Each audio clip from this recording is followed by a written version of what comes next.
Sayangkan, sejarah yang kita ketahui selama ini ternyata hanyalah versi resmi yang dipoles sedemikian rupa.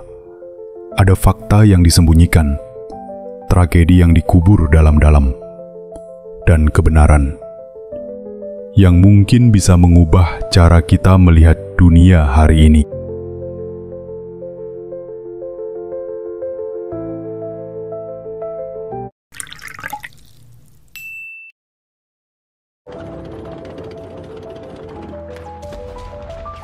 Setelah Perang Dunia Kedua berakhir, dunia percaya bahwa Eropa akhirnya aman. Tapi, apa jadinya jika ternyata NATO menjalankan jaringan rahasia yang bernama Operasi Gladio? Tujuannya, menghadang pengaruh komunis. Caranya, bukan sekedar spionase, melainkan serangan teror palsu, pembunuhan politik, hingga rekayasa kudeta.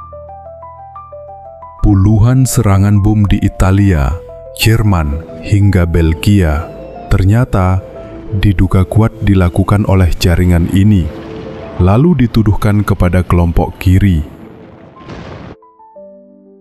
Bayangkan, teror yang mengancam sebuah negara justru dibuat oleh negara itu sendiri. Organisasi ini dibentuk oleh NATO dengan dukungan CIA dan MI6. Tujuannya sederhana tapi menakutkan, membangun jaringan tentara bayangan di hampir seluruh negara Eropa Barat. Mereka disebut Stay Behind Armies, pasukan yang diam-diam dipersenjatai dan dilatih. Misalnya, jika suatu hari Uni Soviet benar-benar menyerbu Eropa Barat, pasukan ini akan bergerak dari bawah tanah, melakukan sabotase, perang gerilya, bahkan pembunuhan. Namun, cerita Operasi Gladio tidak berhenti di situ. Mereka dituduh ikut bermain dalam politik domestik, menciptakan rasa takut, mengacaukan demonstrasi, bahkan terlibat dalam serangkaian bom yang menewaskan warga sipil. Semua ini dilakukan dengan satu alasan: menekan pengaruh kelompok kiri dan komunis di Eropa, agar rakyat tetap memihak blok barat. Skandal besar pecah pada tahun 1990, ketika Perdana Menteri Italia Giulio Andreotti mengakui keberadaan Operasi Gladio. Dunia tercengang. Fakta bahwa NATO, CIA, dan berbagai pemerintah Eropa punya pasukan rahasia di dalam negeri masing-masing, dan mungkin terlibat dalam terorisme domestik, benar-benar mengguncang. Sejak saat itu, Operasi Gladio menjadi simbol dari apa yang disebut Perang Bayangan. Sebuah kisah tentang bagaimana ketakutan akan komunisme membuat demokrasi Eropa rela bermain dengan api, menggunakan rahasia, manipulasi, dan darah rakyatnya sendiri. Singkatnya, Operasi Gladio adalah rahasia kotor perang dingin di Eropa. Perang yang tidak terlihat di medan tempur, tapi terasa nyata di jalanan kota, bom yang meledak, dan rasa takut yang ditinggalkannya.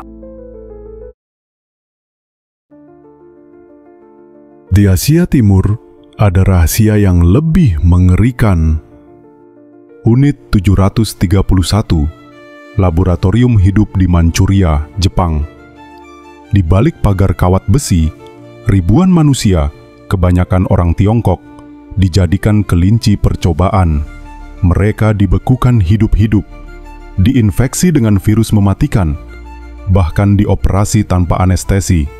Tapi yang lebih mengejutkan, setelah perang usai, bukannya dihukum, para ilmuwan Unit 731 justru diberi kekebalan hukum oleh Amerika. Imbalannya, semua hasil riset bioteror mereka diserahkan ke Washington. Artinya, keadilan ditukar dengan pengetahuan.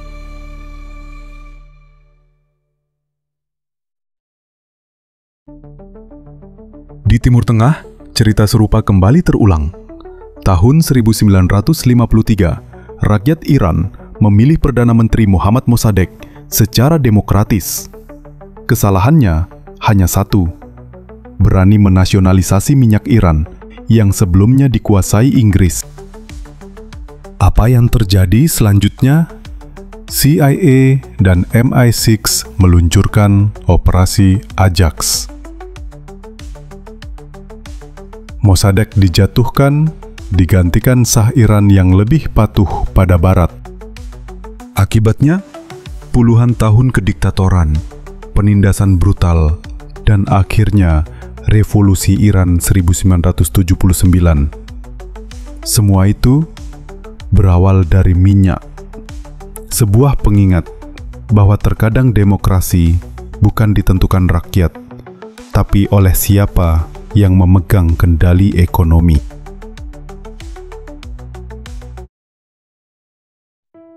Amerika Serikat, yang sering mengaku sebagai simbol kebebasan, pernah menjalankan program gelap bernama MK Ultra. Mulai tahun 1950-an, ribuan orang dijadikan subjek tanpa izin. Mereka dipaksa menelan LSD, menjalani hipnosis, hingga penyiksaan mental. Tujuannya? Menemukan cara mengendalikan pikiran manusia. Korban banyak yang kehilangan ingatan. Beberapa bahkan mengakhiri hidupnya sendiri. Dan ketika skandal ini terbongkar tahun 1970-an, CIA buru-buru menghancurkan hampir semua dokumen. Pertanyaannya, jika ribuan arsip dihancurkan, berapa banyak lagi rahasia yang masih tersisa? Tapi, apa gunanya menguasai pikiran kalau tidak bisa menguasai informasi? Itulah alasan CIA menjalankan operasi Mockingbird. Sejak tahun 1950-an, puluhan jurnalis dari media besar direkrut menjadi agen bayangan.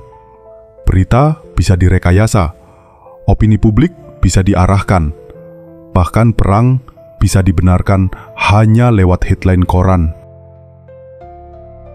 Hari ini, ketika kita membaca berita di media sosial, apakah kita benar-benar membaca fakta atau hanya narasi yang sudah diatur? Sejarah ternyata bukan sekedar catatan masa lalu. Ia adalah senjata. Dari bom palsu di Eropa, eksperimen mematikan di Asia, hingga manipulasi berita di Amerika. Semuanya menunjukkan satu hal: kebenaran bisa ditulis ulang. Jadi, ketika kita membaca berita hari ini, apa yang bisa kita percaya? Atau pertanyaannya lebih dalam lagi, apakah sejarah yang kita ketahui hanyalah ilusi?